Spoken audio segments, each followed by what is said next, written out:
Assalamualaikum warahmatullahi wabarakatuh. Alhamdulillahirrabbilalamin. Allahumma sholli ala sayyidina Muhammad wa ala ali sayyidina Muhammad. Nah, sekalian, kita bertemu lagi dengan Pak Arif dalam pembelajaran SKI atau Sejarah Kebudayaan Islam kelas 6 ya. Nah, kali ini kita akan membahas tentang Sunan Ampel. Kalau kemarin kita membahas tentang Sunan Maulana Malik Ibrahim atau Sunan Gresik ya. Kali ini kita akan membahas tentang Sunan Ampel.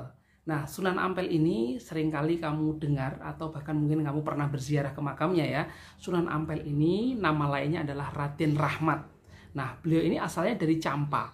Ada yang mengatakan Champa itu daerah Kamboja ya. Beberapa sejarawan mengatakan seperti itu. Tetapi ada beberapa sejarawan mengatakan juga Champa itu sebenarnya dari bunga Champa itu ya. Jadi dari Aceh juga. Jadi masih simpang siur. Ini kerajaan Champa ini Kamboja atau Aceh gitu. Tapi sekitar situ. Nah sekalian, pada saat itu kerajaan Champa itu memiliki dua orang putri ya. Nah, salah satunya putrinya itu dinikahi oleh seorang yang namanya Dewi Dworowati. Dewi Dworowati itu adalah seorang putri Champa. Nah, putri Champa ini dinikahi oleh siapa kemarin? Sunan Maulana Malik Ibrahim atau Sunan Gresik, betul sekali. Dari pernikahan Sunan Maulana Malik Ibrahim dengan Dewi Dworowati namanya itu ya, maka lahirlah seorang anak namanya Raden Rahmat. Nah, nanti ada dua orang ini, Raden Rahmat. Nah, satu lagi siapa? Ayo. Nah, kita akan bahas setelah Sunan Ampel ini ya. Nah, Sunan Ampel ini adalah putra dari Sunan Maulana Malik Ibrahim dan seorang ibu namanya Dewi Dworowati itu tadi.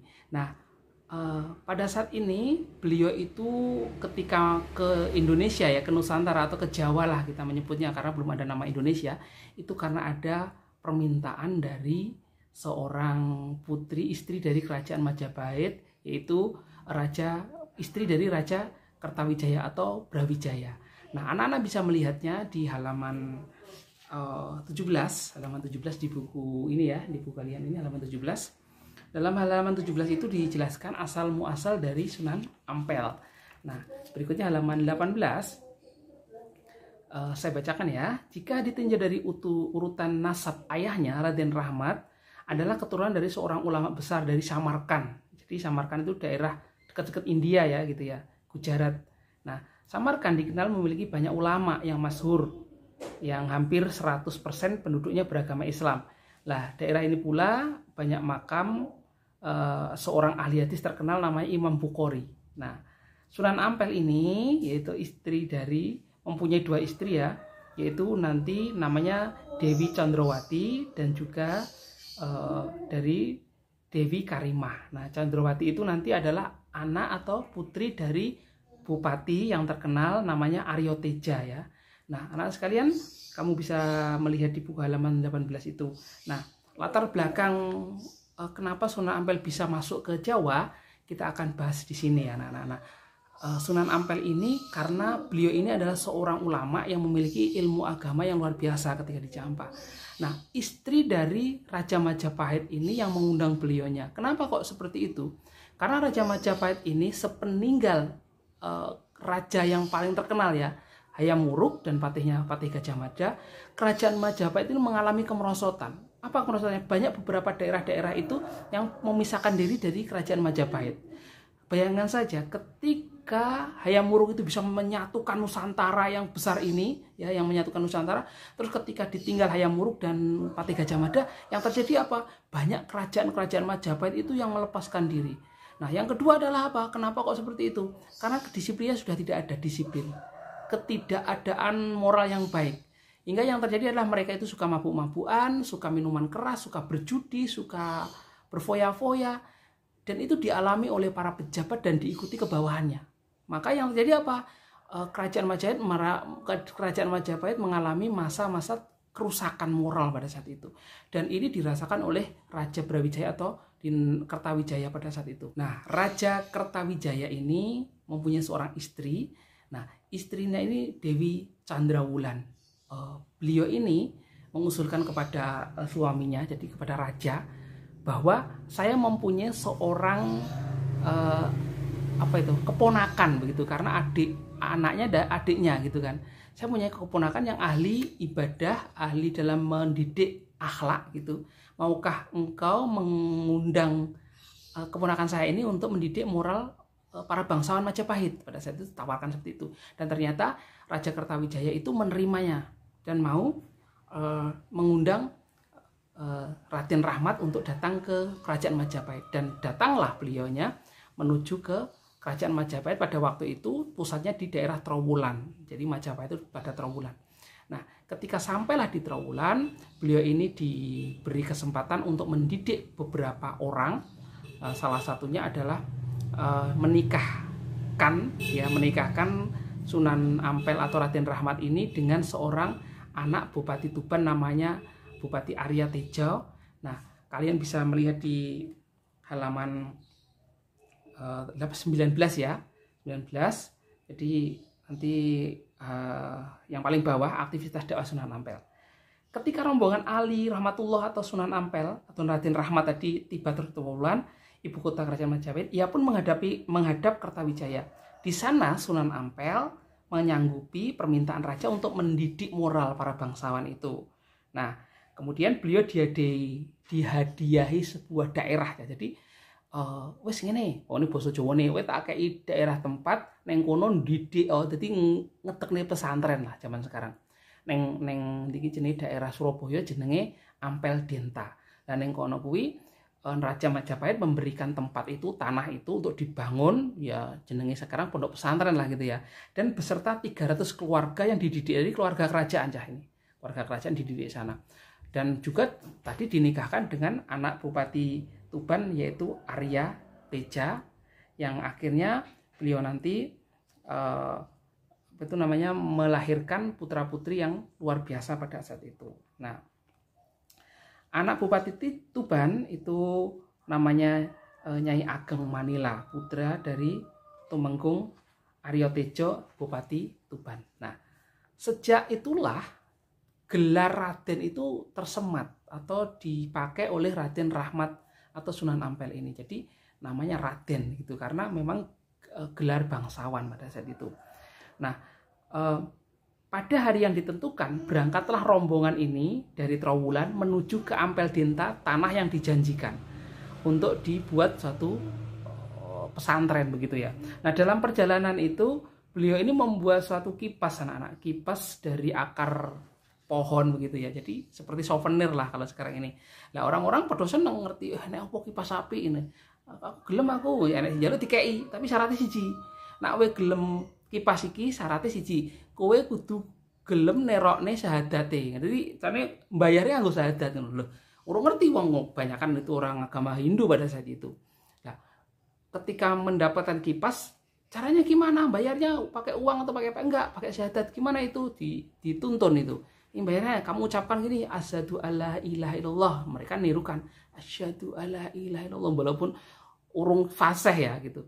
Wa asyhadu anna Muhammadar Rasulullah, mereka ngikuti juga wa asyhadu anna Muhammadar Rasulullah. Wes, entuk ngono tok, entuk kipas weneng ra kaprah wong-wong. Mergo entuk souvenir itu ya. Kalau kamu itu ke pernikahan seorang itu ya dapat souvenir kan seneng lah. Itu gratis. Cuma mengucapkan itulah. Secara tidak langsung orang-orang yang ada itu diislamkan oleh Sunan Ampel. Jadi secara tidak langsung karena syarat masuk Islam itu mengucapkan kalimat syahadat. Nah gitu ya. Walaupun nanti dalam perjalanannya tentu saja akan mengetahui arti makna dari kalimat syahadat tadi. Nah, banyak orang akhirnya masuk agama Islam walaupun Raja Majapahit itu nggak mau masuk agama Islam, masih agama Hindu kan pada saat itu. Tetapi Raja Majapahit tidak menghalangi dakwah Sunan Ampel ini untuk menyebarkan agama Islam di Majapahit. Jadi tidak menghalangi, wis ben gak popo. Nah, ini luar biasa. Suatu strategi dakwah mendekati penguasa untuk menyebarkan agama Islam atau menyebarkan kebajikan. Bayangkan saja ketika mau menyebarkan agama Islam bermusuhan dengan raja, wis habis itu, dihabisi. Secara kekuatan nggak mampu, secara finansial atau keuangan juga nggak mampu. Nah, tapi Sunan Ampel ini luar biasa, beliau dekat dengan keluarga raja, akhirnya mendapatkan fasilitas untuk menyebarkan agama Islam sampai sekarang ini, Masya Allah. Karena ini adalah jasa beliau yang luar biasa. Nah, anak-anak bisa melihat berikutnya. Akhirnya beliau sampai di Ampel Denta dirikan satu langgar ya. Jadi seperti masjid begitu ya, musola, tapi kecil gitu, sederhana, di daerah Kembang Kuning, kurang lebih 8 km dari Ampel. Langgar ini kemudian menjadi besar, megah, bertambah sampai sekarang. Nah, diberi nama Masjid Rahmat. Diambil dari nama asli Sunan Ampel yaitu Ali Rahmatullah. Nah, gitu ya. Setibanya di Ampel, langkah pertama Ampel adalah membangun masjid sebagai pusat ibadah dan dakwah. Ini menirukan dakwah Nabi Muhammad ketika sampai ke kota Madinah yang membangun Masjid Nabawi ya, atau Masjid Nabi pada saat itu. Kemudian ia membangun pesantren mengikuti model ayahnya yaitu Maulana Malik Ibrahim di Gresik. Format pesantrennya mirip konsep biara. Jadi koyok biara. Jadi wong-wong neng biara ngono kae, nginep, mondok, neng kono nginep, neng kono belajar agama. Kenapa? Karena pada saat itu orang-orang Hindu zaman dahulu seperti itu. Cantrek ya jenenge itu. Santri ini wong Hindu ki jenenge apa kuwi? Nginep neng wihara kono, kemudian belajar pada brahmana lah. Sunan Ampel itu juga meniru konsep itu hingga kenapa orang-orang Jawa itu tidak asing, wong ini jenenge belajar neng agamanya Islam gitu, ditirukan konsepnya.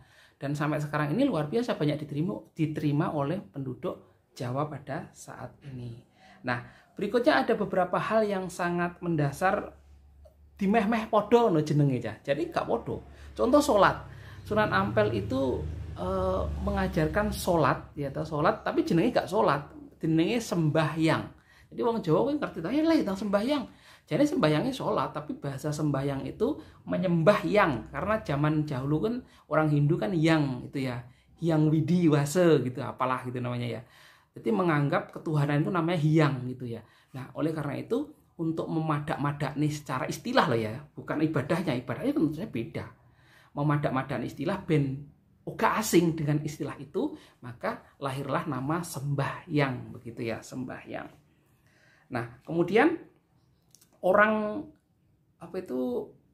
tempat ibadah yang dinamai musola itu biasanya untuk sholat ya, dinamakan langgar pada saat itu. Makanya dinamakan langgar, kenapa? Dinamakan langgar mirip kata sanggar. Jadi sanggar itu sebenarnya dari agama Hindu ya, sanggar gitu ya, sanggar tempat itu untuk berkreasi, untuk apa gitu.